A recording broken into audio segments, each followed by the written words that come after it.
Vamos a arrancar entonces a hacer un pequeño repaso para el parcial.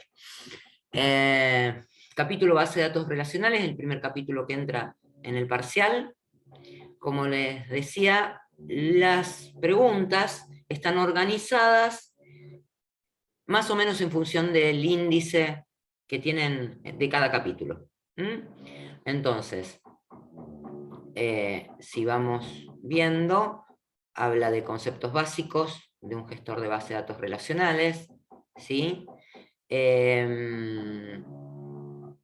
Si sigo de esto, no sé si tienen dudas, ustedes me vayan preguntando. Vayanme preguntando, así vamos analizando. No se tienen que aprender, obviamente, las reglas de memoria, pero hay ciertas cuestiones de las bases de datos relacionables que tengo que saber. Ejemplo, modelo en que se basa una base de datos relacional. ¿Cómo se llama el modelo conceptual en el que se basa una base de datos relacional?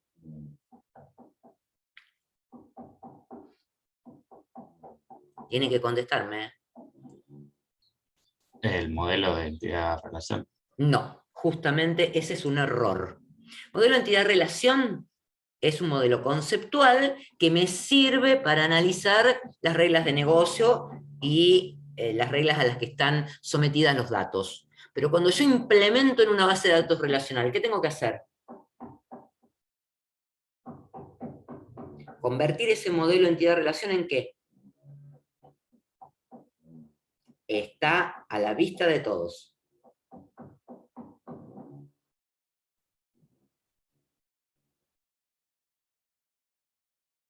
¿Yo puedo implementar el modelo entidad-relación directamente en una base de datos relacional? ¿O tengo que hacer algo? Y lo pasaba a tablas. Bueno, pero ese pasaje a tablas significa convertirlo ¿en qué? En un modelo que se llama Relacional. modelo relacional, lo tienen acá, chicos. Modelo relacional. Y ese modelo relacional tenía ciertas restricciones que eran diferentes al modelo entidad-relación. ¿Sí? Tenía restricciones. ¿Cuáles eran esas restricciones? ¿Cómo se llamaban? Restricciones de...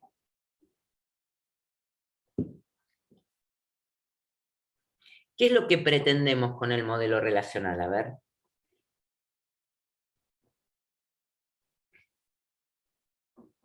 Que se respeten las restricciones de integridad, De dominio. integridad. Se llamaban restricciones de integridad. ¿Y esas restricciones de integridad me las mencionan? Son 3, no es tan difícil recordarlas. Era la de entidad, Sí, que se dominio y refería... referencial. Bien.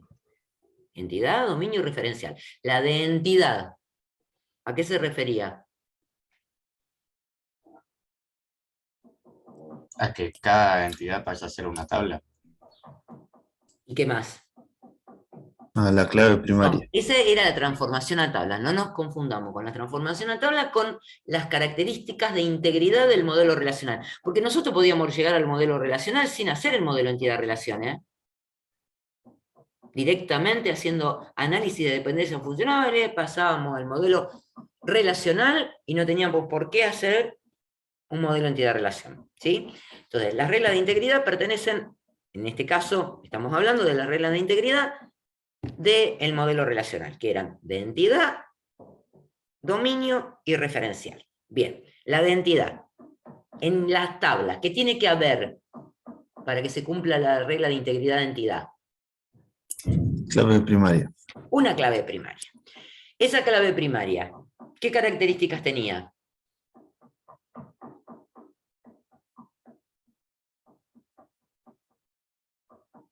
Es única.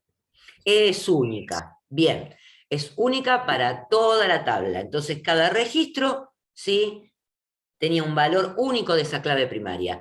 ¿Cuántos o cómo podemos definir esa clave primaria? ¿Sí? ¿Era única? ¿Era un solo atributo? No. No, no necesariamente. Bien, es un atributo, conjunto de atributos que identificaba unívocamente a un registro de la tabla, a una instancia de la entidad, que es lo mismo. Bien, ¿podía alguno de esos atributos admitir valores nulos?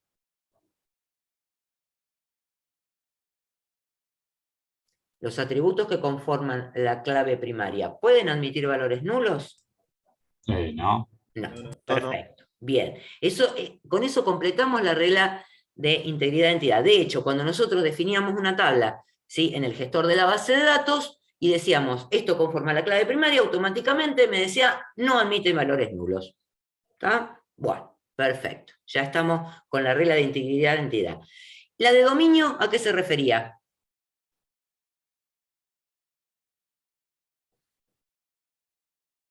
Al tipo de dato.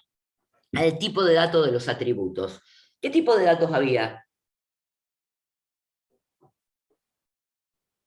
Cada vez que yo estaba ingresando un atributo, me daba una lista de tipos de datos, ¿sí? Y los podemos, digamos, agrupar en tipos de datos donde voy a almacenar qué cosa, a ver.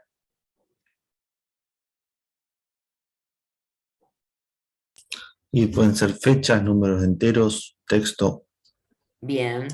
Dentro de los numéricos, además de enteros, ¿qué puede haber?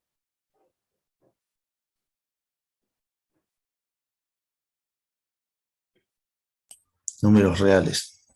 Bien, decimales, perfecto, flotantes.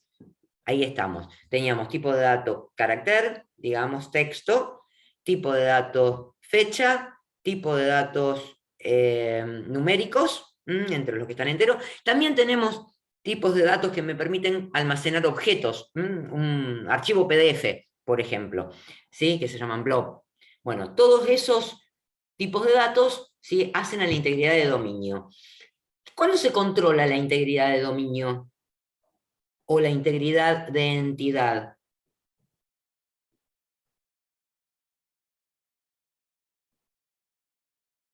¿Cuándo se controlaría? Cuando creo el registro, digamos. Cuando yo estoy haciendo, ¿qué operación del SQL?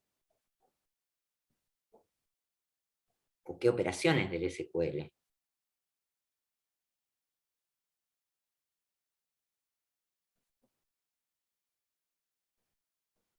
Me dijiste crear un registro. ¿Cómo se crea un registro?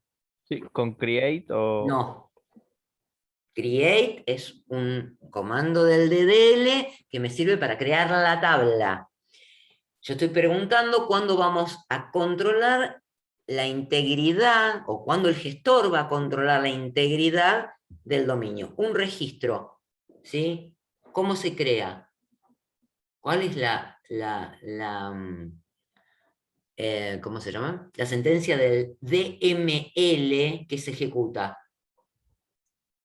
El insert. Insert. Bien, entonces, en un insert se va a controlar esta integridad de entidad o esta integridad de dominio. Además de en un insert, ¿cuándo se puede llegar a controlar?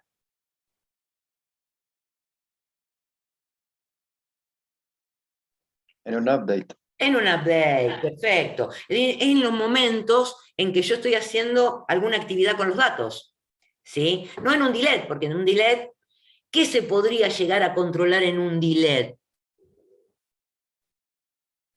Que también se controla en un insert o en un update. La referencial. La referencialidad. ¿A qué se refería la integridad referencial? A la clave foránea.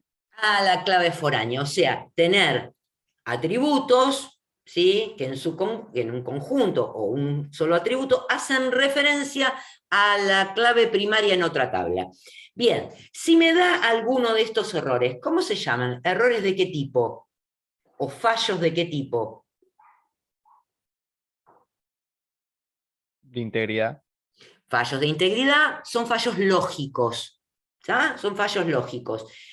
Eso, si yo tuviera que armar algo, ¿sí?, que haga que se puedan hacer inserciones, actualizaciones, ¿cómo armo ese conjunto de sentencias para hacer esas actualizaciones, ya sea inserción, borrado, actualización por update, en una tabla o conjunto de tablas. ¿Qué tengo que armar?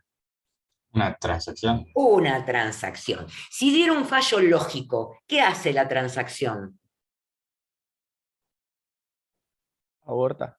Aborta la transacción. Bien.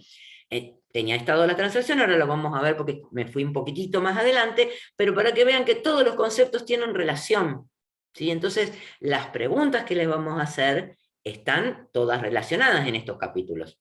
Bien, porque el otro día me preguntaban si esto tiene relación con la práctica, y obviamente tiene relación con la práctica, ¿sí? Porque esta materia no se puede desvincular la teoría de la práctica. Bien, acá hay un poco de teoría, sí, que es la metodología de diseño de una base de datos relacional, que no tiene más que ver que con un proyecto de desarrollo de software, que puede ser un proyecto en general de una empresa que tiene incorporado el desarrollo de software.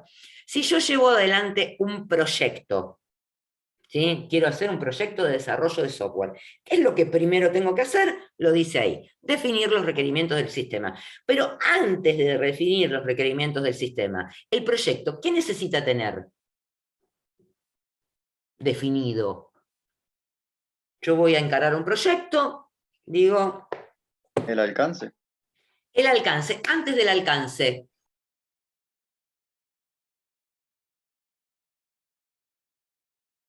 Antes de definir el alcance, ¿qué tengo que plantearme en un proyecto?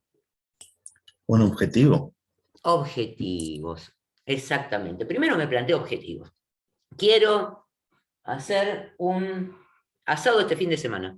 ¿Puede ser un proyecto? No es de software, pero es lo mismo. Bien, un objetivo, ¿sí? Que lo voy a poder medir y verificar, ¿sí? Cuando realmente haga el asado. Bien, ahora, yo tengo un objetivo de mi proyecto. Mi objetivo puede ser agilizar un proceso, ¿sí? Un proceso crítico de la organización, por ejemplo, agilizar la inscripción a cursado de los alumnos a la facultad, ¿sí? Lo justifico porque hoy se demora mucho, ustedes mismos lo saben, se demora mucho en la inscripción por X razones. Perfecto, bien. Ese es el objetivo. El alcance va a ser las cosas que tenga que hacer, ¿sí? O sea, voy a tener que definir los requerimientos del sistema, voy a tener que hacer un montón de cosas y defino un límite en ese alcance, ¿sí? Si yo me estoy refiriendo nada más que a la inscripción de los alumnos a la facultad, queda fuera del alcance del proyecto la inscripción de los alumnos a exámenes, por ejemplo, ¿sí? Entonces, defino alcance y defino límites del sistema. Hay mucho ruido. Bueno, defino alcance, defino límites, perfecto. Una vez que hago eso, trato de entender el proceso completo. Por eso dice reconocer el proceso al que están afectados los datos. ¿Qué significará esto? Bueno, el alumno ingresa a partir de un formulario de inscripción a cursar las materias, eso impacta en tal lado, bueno, voy viéndolo, y el proceso puede seguir con que el alumno tiene que estar inscrito para que el docente finalmente, al final del cursado, pueda poner las regularidades o la aprobación directa de los alumnos que han cursado la asignatura, o el estado de libre, por ejemplo. Entonces veo todo el proceso y ahí voy obteniendo qué son estas narrativas que nosotros les damos para que comprendan el negocio. Bueno, básicamente es contar el proceso. Con eso construimos el modelo conceptual de datos, y acá es donde por ahí ustedes se confunden y dicen, era el modelo de entidad de relación y después implemento. No, no implemento el modelo de entidad de relación. Yo lo que hago es implementar un modelo relacional en las bases de datos relacionales, que es cuando preparo el esquema y después, como sigo con el proyecto, diseño la interfaz de usuario, etc. Bien. Cuando yo preparo el esquema de la base de datos, ¿dónde impacta ese esquema? ¿O dónde yo tengo que registrar ese esquema, crear las tablas. ¿Dónde va a parar toda esa información de los metadatos que refieren al modelo que estoy construyendo, por ejemplo, para la inscripción a exámenes? Inscripción a cursado. Lo dice ahí en el último punto. En el diccionario. En el diccionario de datos. ¿Me pueden contar qué es un diccionario de datos?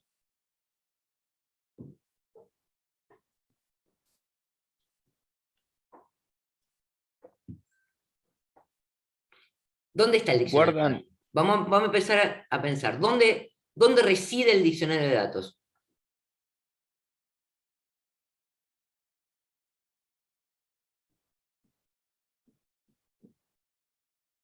¿Está afuera de la base de datos? no, está dentro. No, está dentro. Bien.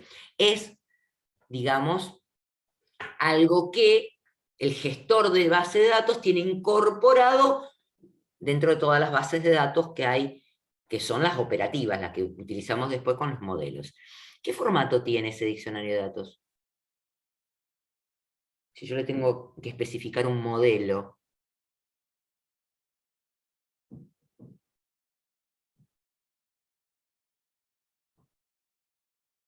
¿cómo se llama muchas veces ese diccionario de datos?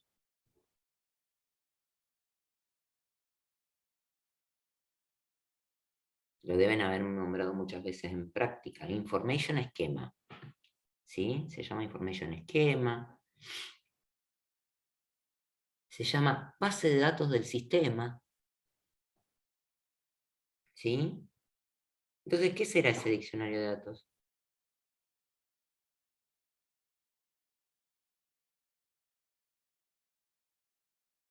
¿Nunca se metieron a mirarlo? Profe, ¿puede ser como una base de datos de la base de datos? Exactamente, es una base de datos que hace la especificación de todo lo que está en la base de datos. Tiene una tabla que se llama Tables, donde están todos los nombres de las tablas. Tiene una tabla que se llama Columns, que tiene las columnas de cada una de las tablas, con lo cual va a tener una clave foránea, esa tabla Columns, a la tabla Tables, donde dice esta columna pertenece a tal tabla. Y así con cada uno de los objetos que hay en nuestra base de datos están dentro de ese esquema relacional que es el diccionario de datos. También tiene un esquema relacional. Tables, columns, indexes, bueno, todos los objetos que ustedes ven, digamos, están modelizados en un modelo relacional que se guarda en esta information schema, depende de cada gestor el nombre que asuma. ¿Está bien? Eso es el diccionario de datos. Se almacenan ahí datos acerca de los datos. Por eso se llama metadatos. ¿Está? Vamos a ir ahí. Fíjense. Todos los objetos que conforman tablas, atributos de las tablas, claves primarias y foráneas, índices de acceso, vistas, consultas frecuentes, relaciones entre tablas, restricciones de integridad, triggers, procedimientos almacenados. Me están faltando acá funciones, por ejemplo, entre otras cosas. ¿Está? Nombres de los usuarios para acceder a las bases de datos, o sea, va a haber una tabla que se llama users. ¿Sí? Por ejemplo, en la tabla users de cada uno de ustedes solo debe figurar root, si no han creado otro usuario, pero ahí van a estar todos los usuarios con su contraseña de acceso, que obviamente va a estar encriptada, porque si no cualquiera, o sea, el mismo DBA podría llegar a conocer la clave de acceso de un usuario y no debe hacerlo por una cuestión de seguridad. Esquemas, bueno, todo lo que nosotros utilizamos después de la base de datos operativa del sistema que estamos desarrollando, está almacenada en este diccionario de datos. Datos acerca de los datos. Bueno, beneficios, obviamente está centralizada la información sobre las tablas, el DBA la puede actualizar. ¿Puede un usuario final acceder a este diccionario de datos?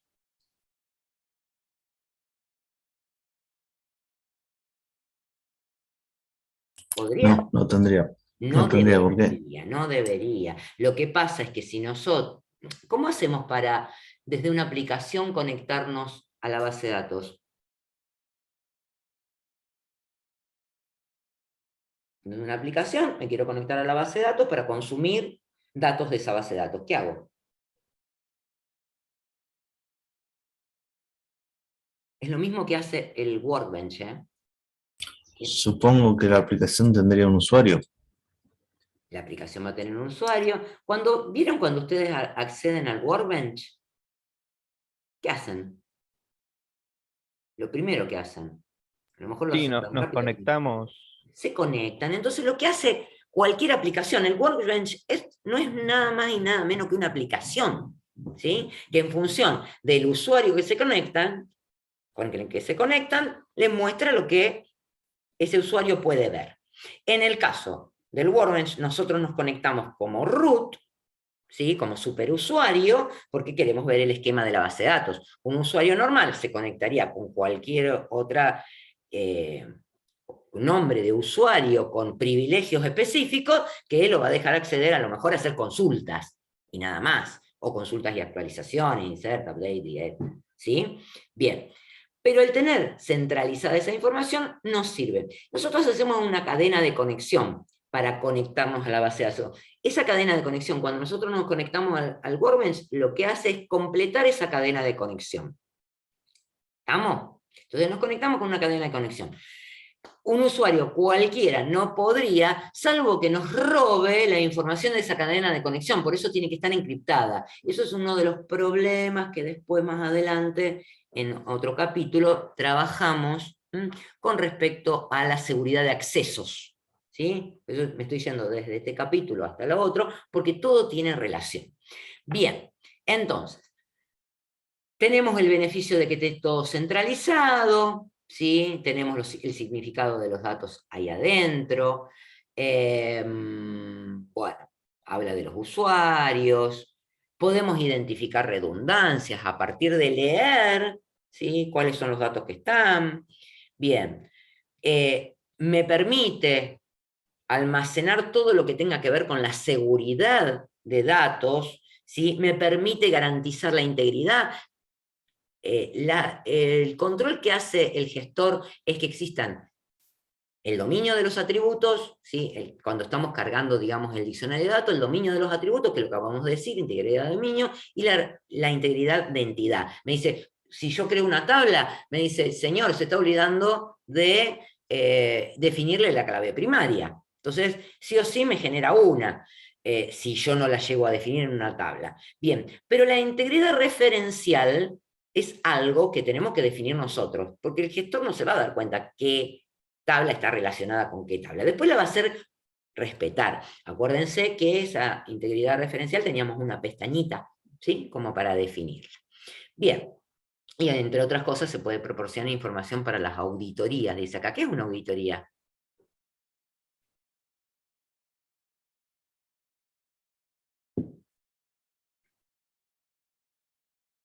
¿Qué es una auditoría? ¿Qué hace un auditor? Se Inspecciona. presenta un balance o es como una... No sé cómo explicarlo. Auditoría es lo mismo que control, ¿sí? O sea, se puede definir como control. Entonces, un auditor puede realizar acciones, lo que dice Patricia, ¿ves? Revisa. Un auditor viene y revisa. Che, a ver, puede haber un auditor que lo que hace es una persona muy conocedora de informática, ¿sí? Es alguien que a lo mejor transitó por el perfil de DBA, ¿sí? En su carrera profesional. Generalmente un auditor tiene mucha experiencia anterior en lo que va a auditar. ¿Está? Entonces, por ejemplo, vienen de afuera y dicen, che, vamos a auditar si el DBA está trabajando bien. ¿Sí? Bueno, si está trabajando bien, quiere decir que toda la base de datos tiene que tener bien definidas las tablas, ¿sí? Y respetado, digamos, la forma en que trabaja la organización, esa en donde el DBA está desarrollando su perfil. Entonces puede auditar eso, puede auditar que la seguridad de la base de datos esté bien armada. Puede ser un auditor que no tenga mucha relación con informática y venga a auditar los procesos de la organización y su relación con los sistemas para ver si estas cuestiones funcionan. De hecho, nosotros hicimos un ejercicio, me acuerdo, cuando vimos triggers, que lo que hacíamos era armar una tabla de auditoría, ¿sí? Y decíamos, bueno, queremos saber el historial de cambios que tiene esta tabla. Entonces resulta que lo hacíamos en tablas, por ejemplo, que tengan datos que nosotros no queremos que nadie los cambie sin enterarnos quién fue quien los cambió. Entonces armábamos un trigger que decía, cada vez que haya una inserción, una actualización de datos en la tabla de pacientes, por ejemplo, en una organización, en un sanatorio, es muy importante salvaguardar la información del paciente. ¿Por qué?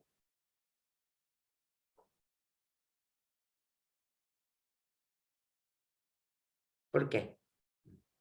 Si esa información de, digamos, la historia Porque hay clínica... datos sensibles. Porque son datos sensibles, porque están protegidos por una ley. Y nosotros, como informáticos, tenemos que hacer respetar esa ley. La ley 20... ¡Ay, ya se me perdió! 26.000... bueno, ya después les digo el número. Pero es la ley de protección de datos personales. Bien, entonces, si yo tengo que hacer respetar esa ley, tengo que darle a la organización elementos para que pueda, digamos, auditar, justamente controlar, en un momento que tengamos algún problema de seguridad, quién fue el que tuvo acceso a los datos, modificó los datos, ¿sí? Entonces, bueno, justamente proporcionar información para las auditorías, una de las ventajas de tener el diccionario de datos es para auditorías de tipo de sistemas, y en el caso de nuestro, en los modelos específicos de datos, auditorías para hacer respetar ciertos, que pueden ser normas de la organización, o específicamente la ley de protección de datos personales.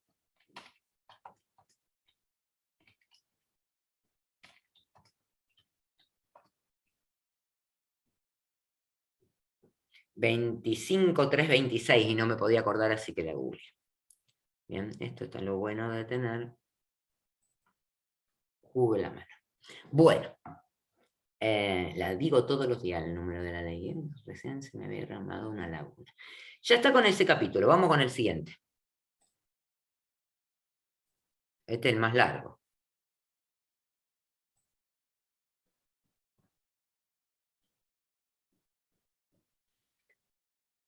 Ahí se los comparto.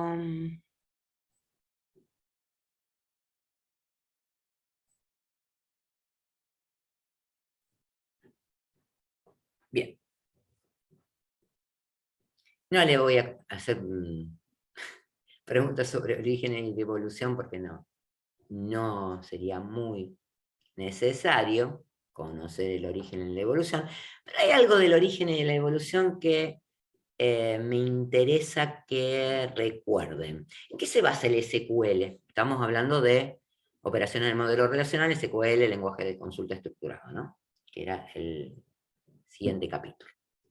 ¿En qué está basado el lenguaje de consulta SQL?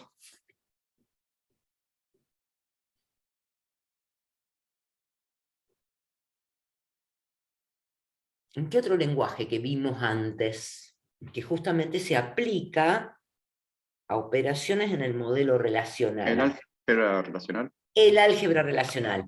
El álgebra y el cálculo relacional son las dos bases, ¿sí?, que dieron origen al lenguaje SQL. De hecho, la consulta select es algo que está basada en un comando específico del álgebra relacional, ¿en cuál?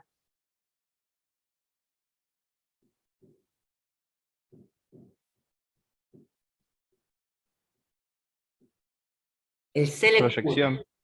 En la proyección, perfecto. Entonces si yo digo select asterisco from tabla, estoy hablando de una proyección, ¿sí? O select atributo tal, from tabla, estoy hablando de una proyección. Dentro de esa sentencia select, ¿Qué otro comando del álgebra relacional o qué otra operación del álgebra relacional podría incorporar? La proyección es el select en sí. ¿Le puedo agregar algo más? Cuando yo sigo escribiendo o agregándole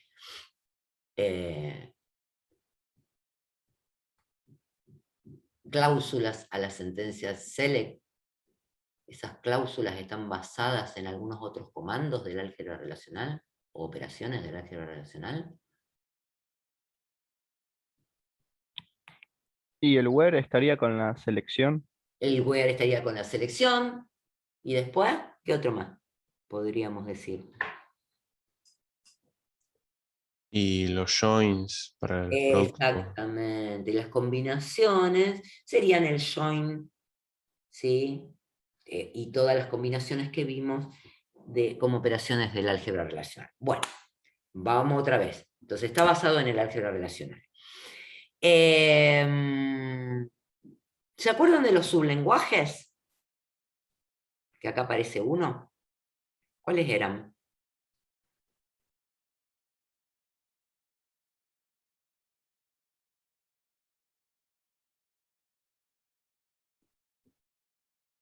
¿Cuáles eran los sublenguajes que tenía que tener un lenguaje para el acceso a la base de datos? Ahí vemos uno, DDL, que es el lenguaje de definición de datos. ¿Qué otros más había? DSL y DDL y DML. Teníamos DSL, DML y otro más, que lo vimos en otro DSL. capítulo. Y el TCL. TCL, son 4. ¿Sí? DDL, DML, DSL y TCL. El DDL era el lenguaje de definición de datos. El DML, Manipulación. el de manipulación. El DCL, De control. de control. Y el TCL, Transacciones. transacciones. Perfecto. Bien, el DDL está directamente relacionado con lo que estuvimos hablando antes, que era el diccionario de datos. Cada cosa que hacemos con los comandos DDL impacta en el diccionario de datos, directamente, ¿sí? ¿Cuáles serían las sentencias del DDL? La primera que vamos a ejecutar es para Y hay el create. Ahí creamos tablas, creamos todos los objetos de la base de datos, se crean a través del comando create, ya sea una tabla, un trigger, un procedimiento almacenado, una función, bueno, todos los objetos, comando create. Si quiero modificarlos, si quiero modificar la estructura de un objeto, una tabla, o sea, la creé y después le quiero cambiar, agregar un atributo, o quitarle, o cambiar un tipo de dato, o cualquier cosa que tenga que hacer dentro de una tabla que ya está creada. ¿Con qué comando? Alter. Alter, perfecto. Ahora se me ocurre que esa tabla no quiero que exista más. ¿Qué comando ejecuto? Drop. El drop, perfecto. Hay un comando, ¿sí?, que funciona limpiando todos los registros de la tabla, pero que pertenece al DDL. Truncate. El truncate. ¿Cómo hace para borrar? Digamos, borra la tabla con los datos y la vuelve a crear En vacía. realidad, entonces, borra la tabla y la vuelve a crear, y el efecto es eliminar todos los registros de la tabla, ¿sí? Pero no es un comando del DML, no es un comando del DDL, porque hace un drop y un create directamente. Bien. Esos son todos los comandos del DDL. ¿Alguna duda con respecto a los comandos del DDL? Que hayan visto, que se les ocurrió, que cuando leyeron. Si no, paso al DML. Bueno, las vistas también, ¿ven? Se crean y se borran a través de comandos de DDL. Pero después vamos a ver cada uno de esos objetos en particular. Del DML, ¿me cuentan cuáles son los comandos? las sentencias del DML, operaciones básicas del DML.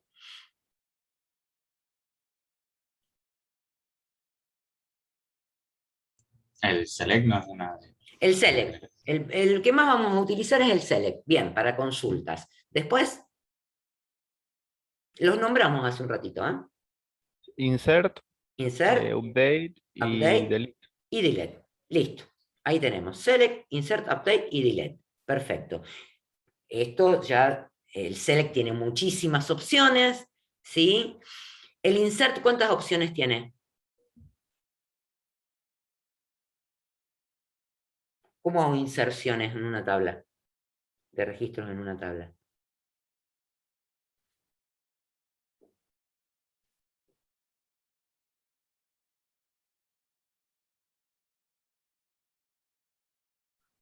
¿Cómo, profe?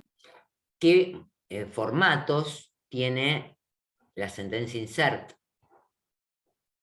Yo hago insert, Into y el nombre de la tabla.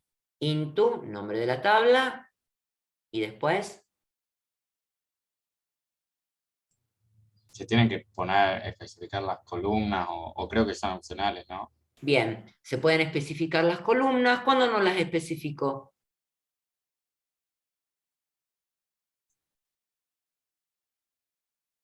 ¿Cuándo puedo no especificar las columnas? Cuando pongo los datos en orden. Cuando pongo todos los atributos en orden, claro, los datos que refieren a los atributos de la tabla, en el orden en que fue creada la tabla. Los pongo entre paréntesis y ahí le pongo la cláusula adelante.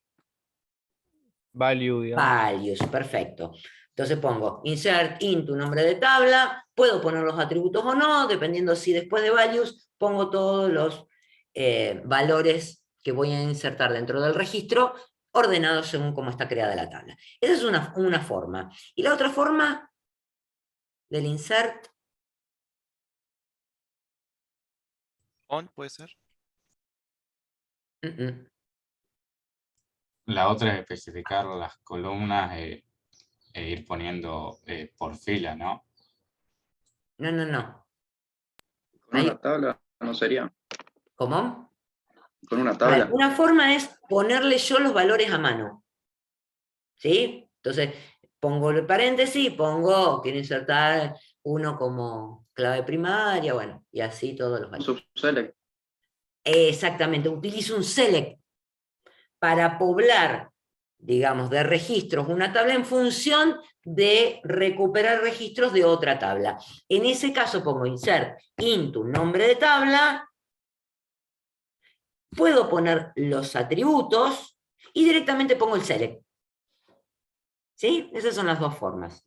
Y después tengo el update. ¿Y el update cómo es el formato?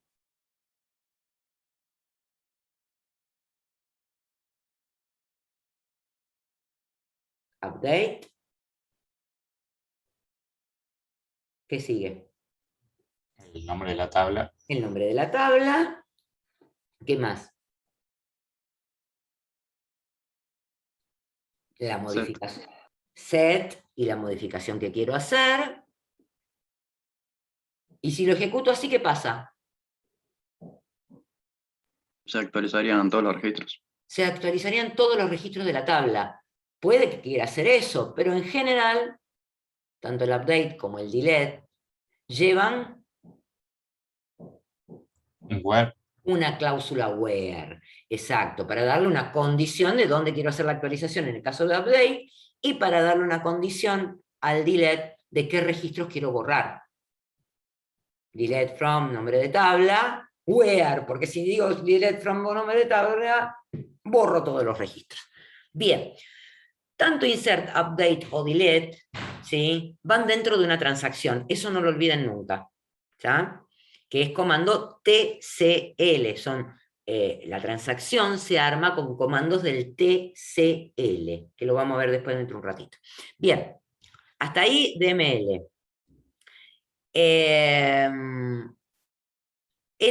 La sentencia select, que no la definimos recién. Va, select, ¿qué sigue después? las columnas. Las columnas que quiero mostrar, ¿qué va después? From, From, la tabla. la tabla, ¿qué va después? Bueno, pueden ir los join dependiendo de qué. Exactamente, de qué se quiera vienen mostrar. todas las combinaciones con otras tablas que quiera y los on correspondientes. Y después Un where, puede haber un where, sí. Y si Ok. hay funciones de grupo, puede haber group by y having. Y Group order by by también. y having, y el order by. ¿Sí? Ese es el orden correcto de una sentencia select. Después ustedes, en función de lo que se necesite hacer, ¿cuándo va un group by? Cuando se utiliza una función de grupo. Cuando se utiliza una función de grupo. Si no hay función de grupo, no va un group by. No va un group by, ni tampoco un having. ¿Sí? El having, ¿qué era? Condición de grupo. grupo. O sea, primero se ejecuta el where en una sentencia select, porque ahí filtro los registros que no quiero que aparezcan en la consulta. Si hay un group by, después a grupo, para calcular la función de grupo, y después recién se ejecuta el having. Genial. Bien. Bueno, acá están todas las formas en que puedo combinar tablas, ¿sí? Etcétera. Lenguaje de control de datos, ¿para qué sirve?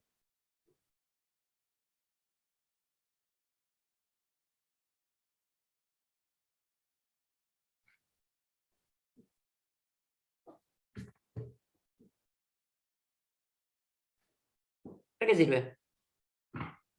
Para seguridad. Para todo el que sea tema seguridad.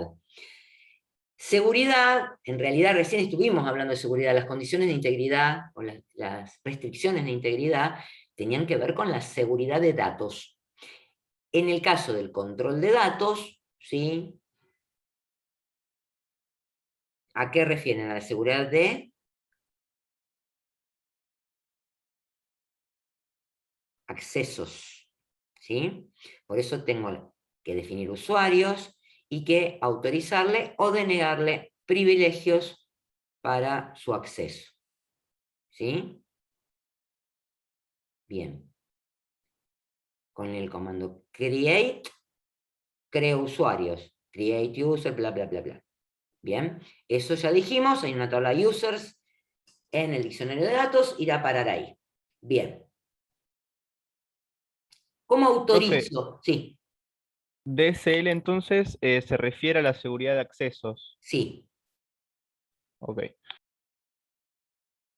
¿está bien? Bueno, yo defino un usuario para el acceso a la base de datos y le autorizo o voy a denegarle privilegios, ¿sí? Para utilizar los objetos de la base de datos. ¿Cómo autorizo? Con grant Con grant. y con revoke se Y le quita el privilegio. se le quita el privilegio. Perfecto. ¿Qué tipos de autorizaciones hay? De lectura de vista, creo. Había otro Había, que era es para... como que hay dos grupos. Mira.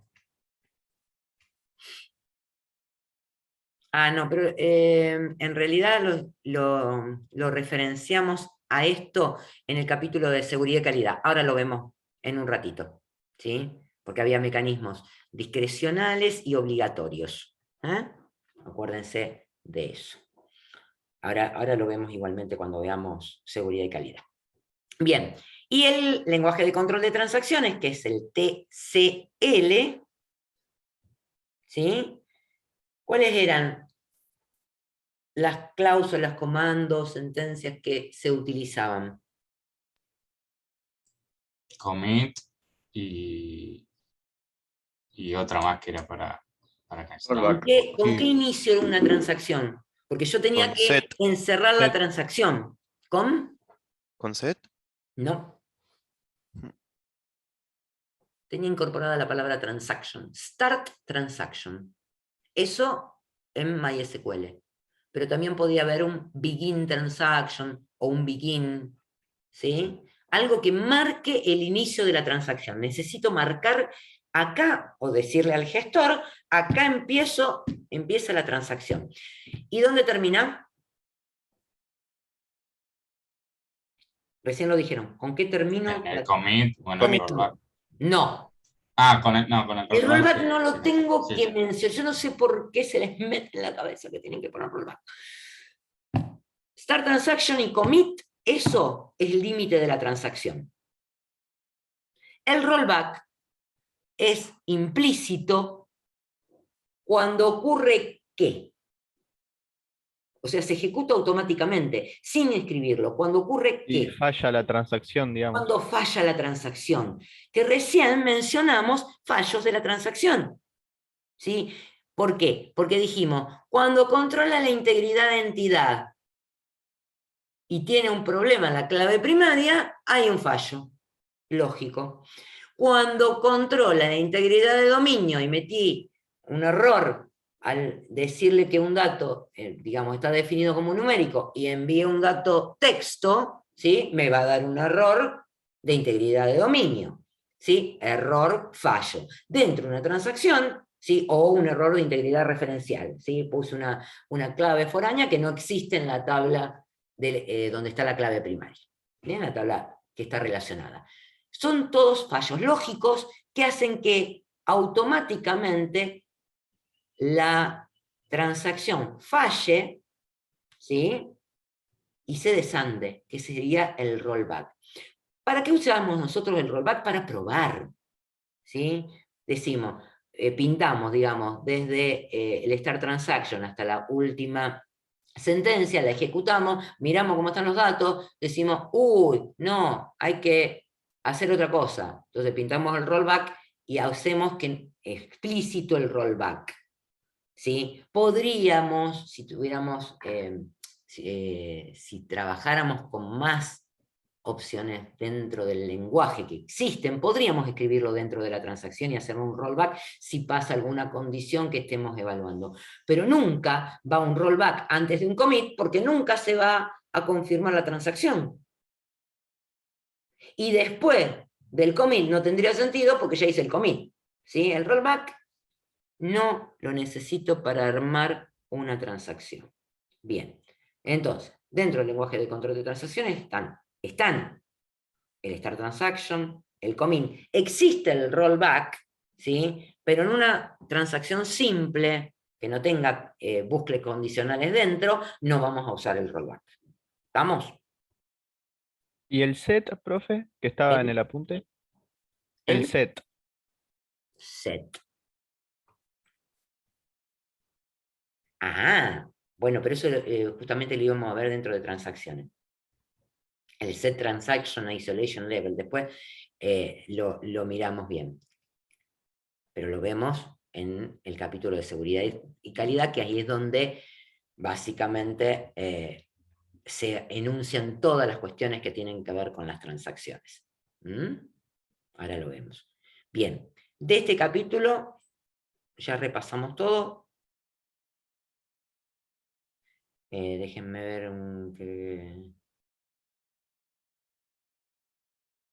ya vimos el insert, vimos el update, el delete lo mencionamos. Bien, vamos a compartir el capítulo de seguridad y calidad, que es donde se trabaja sobre esos conceptos que vimos del Set Transaction Isolation Level, que también es parte del TCL. Un momentito. Seguridad y calidad.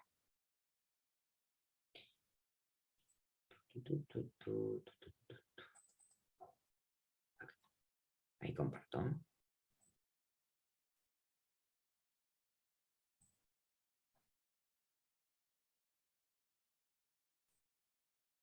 Seguridad y calidad en bases de datos. Bien. Y acá hablábamos de seguridad de datos y de seguridad de accesos. ¿Sí? Hablábamos de calidad también en la segunda parte. Bien. Y acá justamente habla del modelo de transacciones, o sea, STCL aplicado. ¿Qué es una transacción? Estuvimos más o menos diciéndolo a la medida que avanzábamos, pero a ver si se acuerdan. Si no, lo buscan. Porque esto es repaso.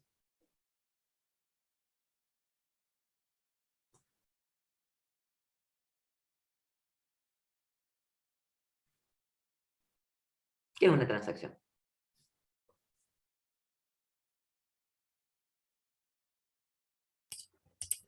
Un conjunto de operaciones elementales que deben ser procesadas como una unidad de trabajo. Bien. O sea, todas esas insert, update, delete que pongamos para actualizar dentro de nuestro sistema las tablas que correspondan a la transacción, se ejecutan como una unidad de trabajo, una unidad lógica completa. ¿Qué quiere decir esto? Que, vamos a suponer, tenía un update, tenía un insert, o varios insert, varios update, y el tercer insert da un error lógico, de estos que mencionábamos recién, un error de integridad. ¿Qué hace la transacción? En función de este concepto de unidad lógica.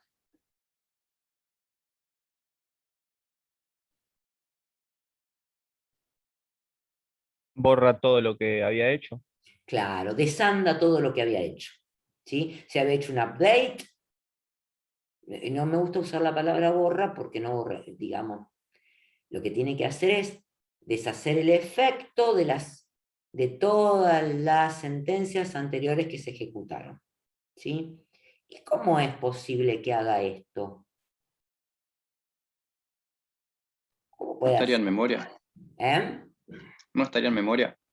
¿En memoria RAM? Hay un lugar específico donde va guardando la transacción y no es precisamente en memoria RAM. En el log de transiciones. En el log de transacciones, exactamente. Va escribiendo en el disco lo que después va a hacer, ¿sí? Entonces, cuando da un fallo, lo que hace es mirar en el log de transacciones lo que hizo y vuelve para atrás, digamos, lo que había hecho. Y deja los registros como estaban antes de comenzar la transacción. ¿Sí? Por eso es que es una unidad lógica. ¿Sí? Esa unidad lógica está referida en una de las propiedades que tienen las transacciones, que son esas propiedades ACAD que figuran ahí en el índice, ACAD o ACID, por las siglas en castellano o en inglés. ¿A qué propiedad hace referencia esta definición de que tienen que ejecutarse como una unidad lógica? ¿A qué propiedad? Consistencia. No.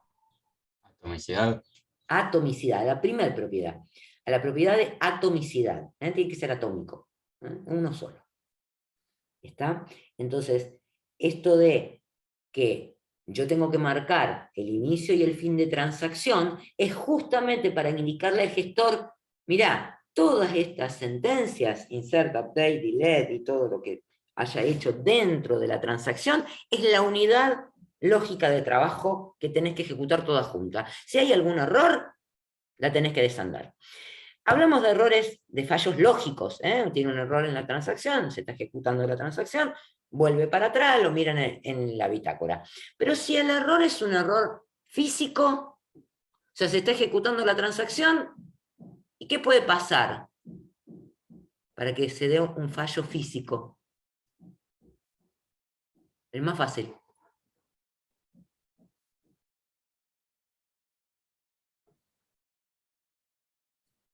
El más fácil.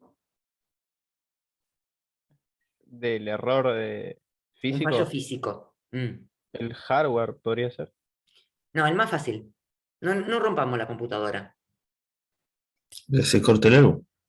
Se corta la luz, es el más fácil. Se corta la luz. ¿Sí? Entonces, no se sigue funcionando nada de la transacción y vaya a saber uno dónde quedó. En realidad, ¿dónde quedó la transacción ejecutándose? ¿Dónde se ve? En el log. En el log de transacciones. Perfecto. Entonces, ¿qué hace el gestor?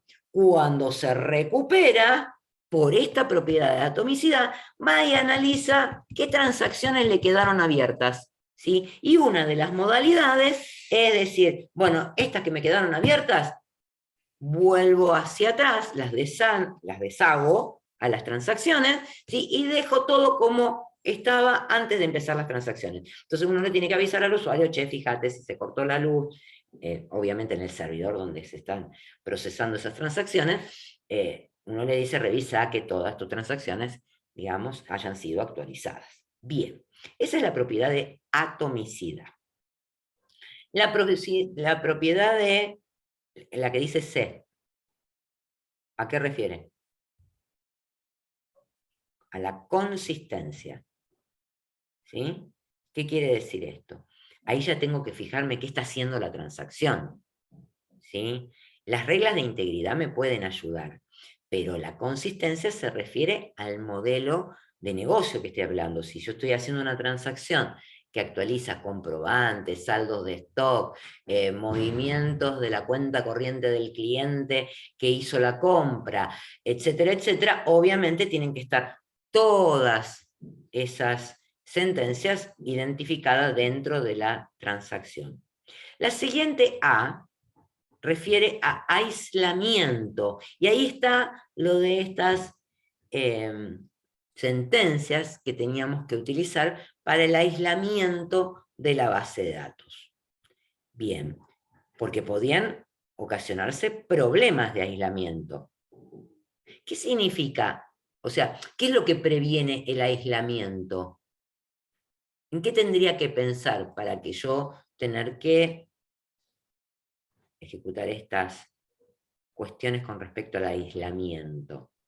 O sea, que no se crucen diferentes transacciones.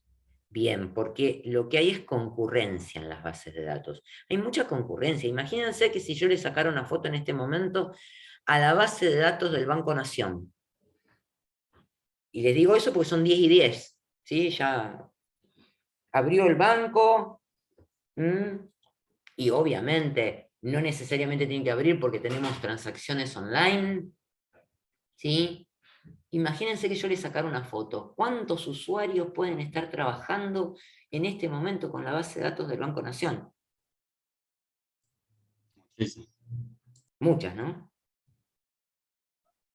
Entonces, lo que yo tengo que hacer es prevenir los problemas que acarrea la concurrencia. Por eso, ¿qué es lo que hago? Aislar las transacciones, ¿sí?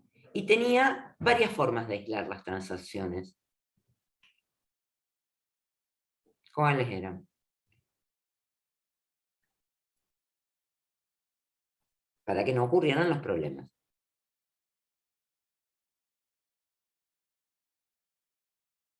Podía no aislarla, ¿sí? Porque era una consulta y no me interesaba. Y ese era el read and committed. Podía decir lectura comprometida. Y el más alto nivel de aislamiento, ¿cuál es?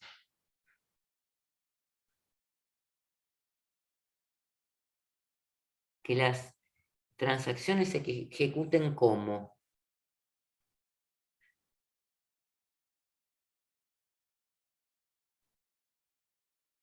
una tras de la otra. ¿Cómo se llamaba eso?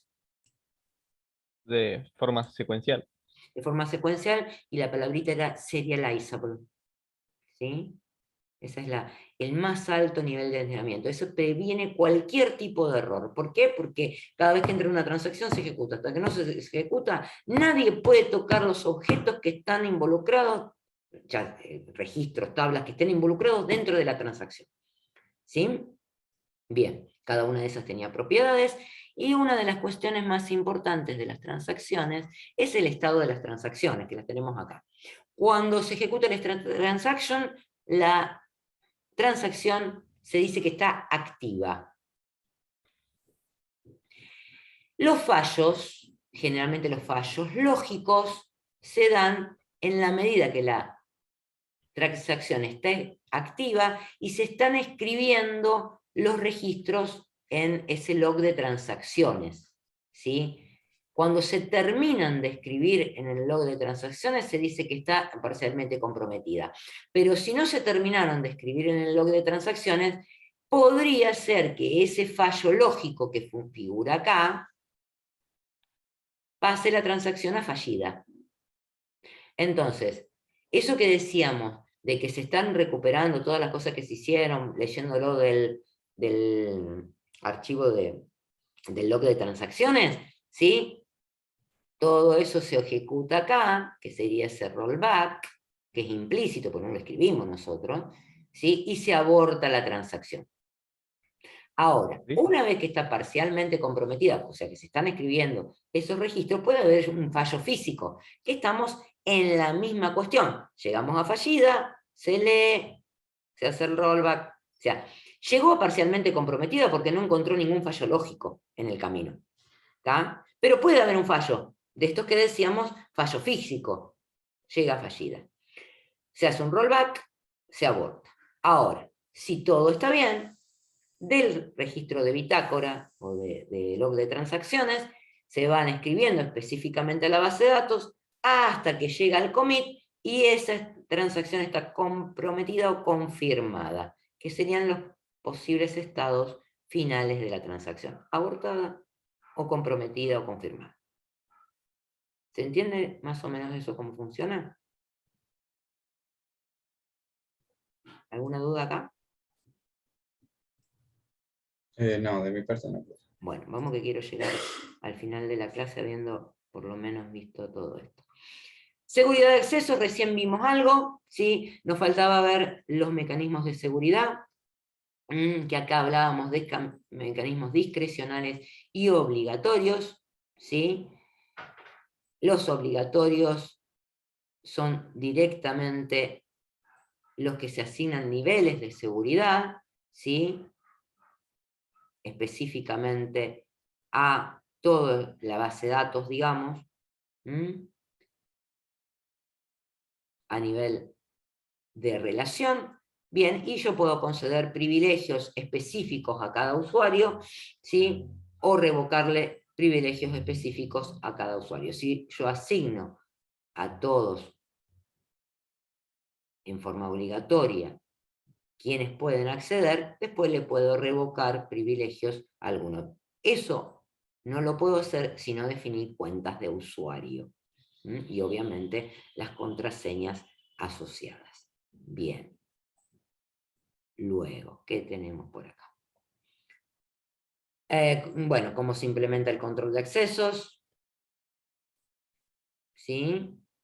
Básicamente se hace un ingreso, y ese ingreso es a partir de una cadena de conexión, ¿sí? Que tiene que estar almacenada de forma segura.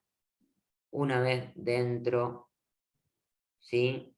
Yo hago todas las acciones que necesito y me tengo que desloguear. Hago las operaciones de autorización, consulta, lo que sea la base de datos, y me tengo que desloguear, y eso aparece todo en el log de accesos. ¿Qué pasa? Si siempre accedo con root, obviamente no voy a saber qué usuario, o con un usuario genérico, no voy a saber qué usuario accedió a la base de datos. Lo voy a tener que manejar por la aplicación. Bueno, ¿qué más de aquí? Bueno, una cosa muy importante que recién mencionamos algo es la optimización de consultas. Dentro del optimizador de consultas, que era un componente del gestor de la base de datos, ¿sí? Realiza diferentes actividades para optimizar la consulta. Analiza sintaxis y semántica de la consulta que hemos escrito, la transforma utilizando justamente cuestiones del álgebra relacional, ¿sí? Evalúa el plan de accesos, y acá cuando evalúa el plan de accesos se fija cómo va a recuperar los datos, y ahí es donde entran este tema de los índices que mencionábamos un poquito antes de la clase, ¿sí? Que es importante que tengan en cuenta. Con respecto a los índices, ayer les hice una explicación que voy a subir ahora el videito si lo quieren ver. Así no nos demoramos mucho más. Bueno, y después se ejecuta el plan de accesos. Acá habla de índice, bueno, eso si quieren después lo miran en un videito que les grabé en la clase de consulta de ayer. Bueno, y después tenemos triggers, procedimientos almacenados y funciones. ¿Qué son? Cuéntenme.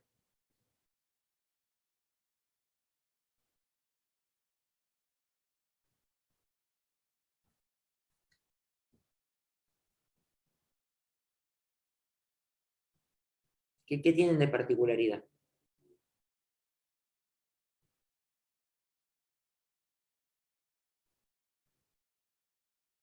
No quiero seguir hablando yo, quiero que hablen un poquito ustedes.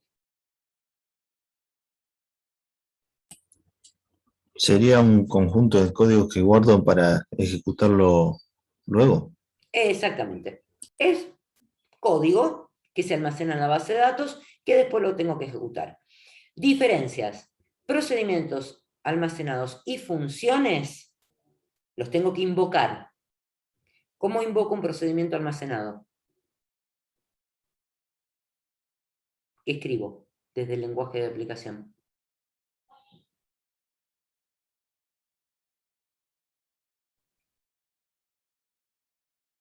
¿Podría ser con un select, profe? No. Justamente el El procedimiento call. almacenado, tengo que hacer un call, una llamada al procedimiento almacenado.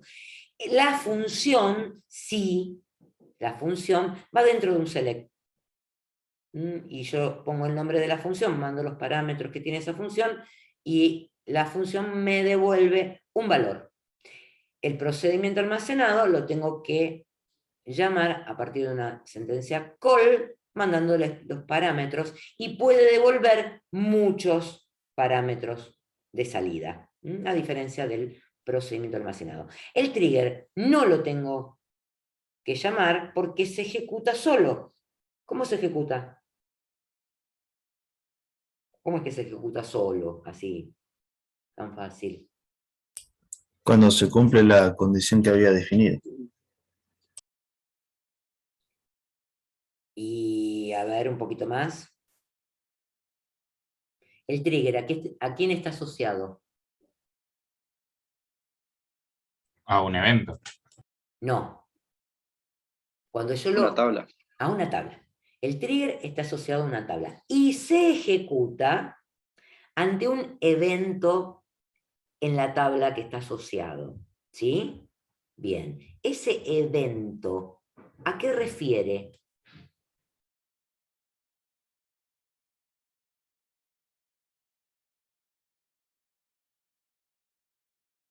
¿Una consulta es un evento?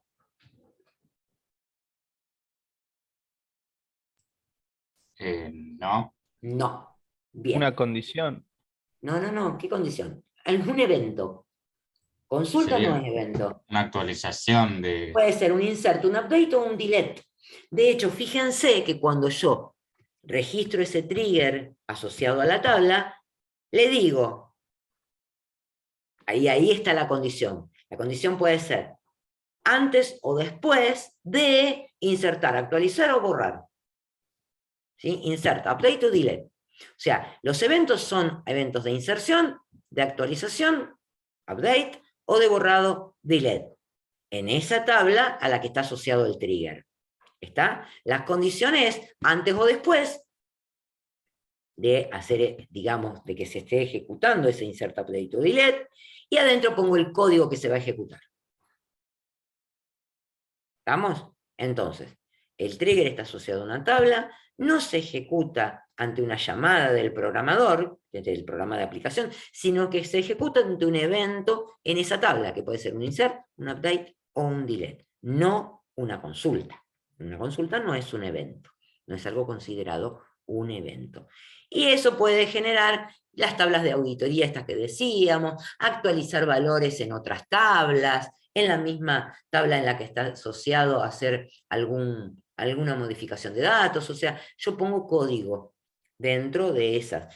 Lo que no tengo que tratar es de anidar triggers, porque si el trigger convoca a otra tabla que tiene un trigger y así sucesivamente, por ahí se complica el manejo de la transacción. Pero eso es algo para más adelante.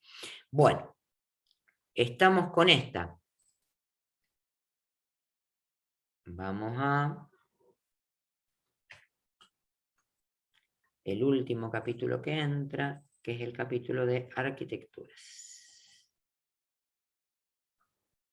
Y acá, ya se los comparto.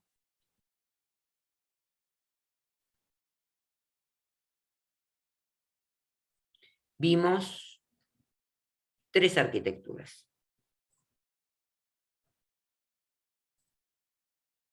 La centralizada, la cliente de servidor y la distribuida. Ya que estamos, lo arreglo. Bien. ¿Qué significa la arquitectura centralizada? A ver, para leer esto siempre tienen que pensar dónde está el servidor de base de datos, ¿sí? ¿Dónde están los clientes? Entonces, en la centralizada, ¿sí? ¿Qué tengo? ¿Dónde opera el servidor? Digamos, el sistema de gestión de base de datos, ¿dónde opera? En un servidor, en la centralizada. ¿Y los clientes? O sea, los usuarios que tienen que trabajar con los datos en una arquitectura centralizada, ¿qué recursos utilizan? ¿Pueden utilizar su propia PC?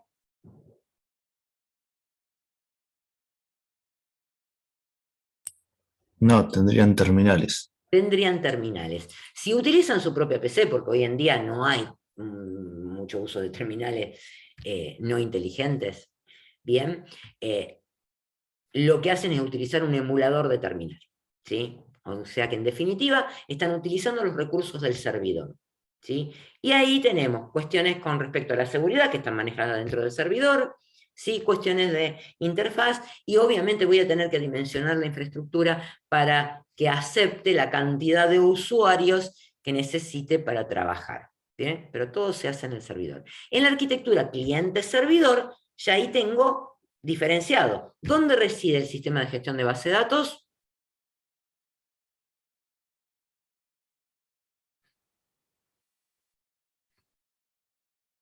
¿Dónde reside? ¿Reside en el cliente? ¿En cada uno de los clientes? No, en el servidor. No, en el servidor. El cliente lo que hace es conectarse al servidor, tomar los datos, llevarse los datos a su PC y trabajarlos cuando es una consulta, por ejemplo. ¿Sí? A eso se refiere con cliente-servidor. Entonces no necesito tanta potencia del servidor, salvo para, digamos, devolverle a los usuarios que tengan la información que piden. ¿Dónde se controla la seguridad?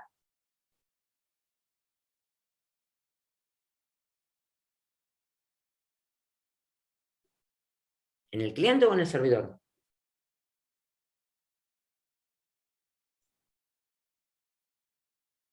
Y en el servidor sería lo más Siempre lógico. se controla en el servidor. La seguridad siempre se controla en el servidor. Arquitecturas de cliente-servidor, puedo tener arquitecturas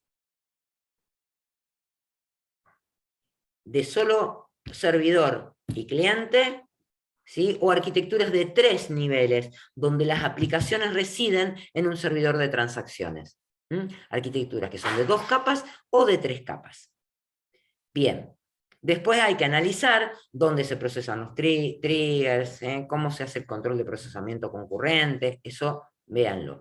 En una arquitectura distribuida, ¿sí? Ya tengo muchos servidores que están interconectados y puedo tener una arquitectura híbrida, ¿sí? Puedo tener un servidor centralizado con clientes que trabajan con terminales, puedo tener arquitecturas cliente-servidor, pero en definitiva esa arquitectura distribuida tiene dividida la base de datos en fragmentos. Eso es muy importante, ¿sí? Tengo fragmentos de esa base de datos en cada una de las localizaciones, que después se puede consumir los datos en forma general de todas las localizaciones, o se pueden consumir los datos específicamente en cada localización sin hacer uso de todo eso.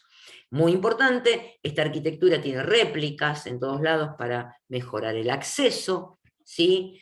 Pero tiene esas 12 reglas que son muy importantes que tiene que respetar. Bien, hasta acá llegamos con el repaso. Contesto dudas que les haya quedado por el camino en lo tiempo que queda. Cuéntenme.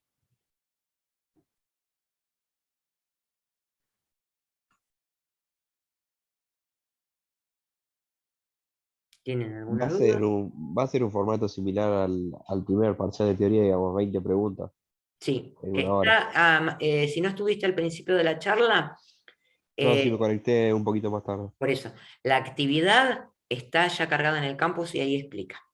Ah, listo. Ay, ¿Alguien más que quiera hacer alguna consulta?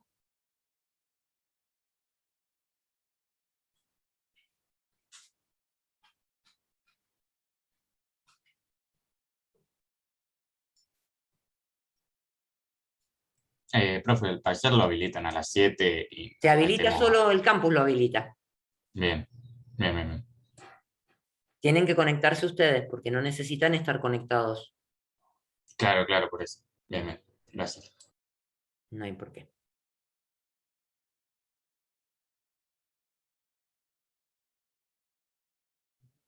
¿Alguna otra duda?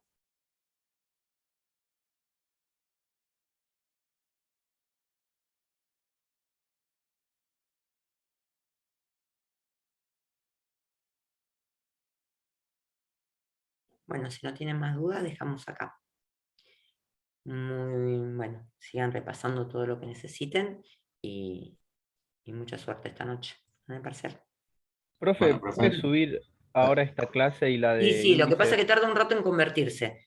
Así que ahora Ah. voy a subir la de anoche y, Ok. y después subo esta. profe, Dale. Mm. Nos vemos, profe. Nos vemos. Chao. Chau, chau. yo, profe, antes de que Chau, se chau. conecte, Sí, yo, bueno, porque esto de que me conecté un rato más tarde, estaba leyendo justo recién lo que me dijo del campus. sí. Y hay uno que dice, las opciones incorrectas de una misma pregunta restan. O sea, por Sí. ejemplo, si Vamos. hay dos opciones buenas y yo marco 3. Y la 3 estaba incorrecta, puede ser que sea 0 el valor de tu pregunta, no se considera. Ah, listo.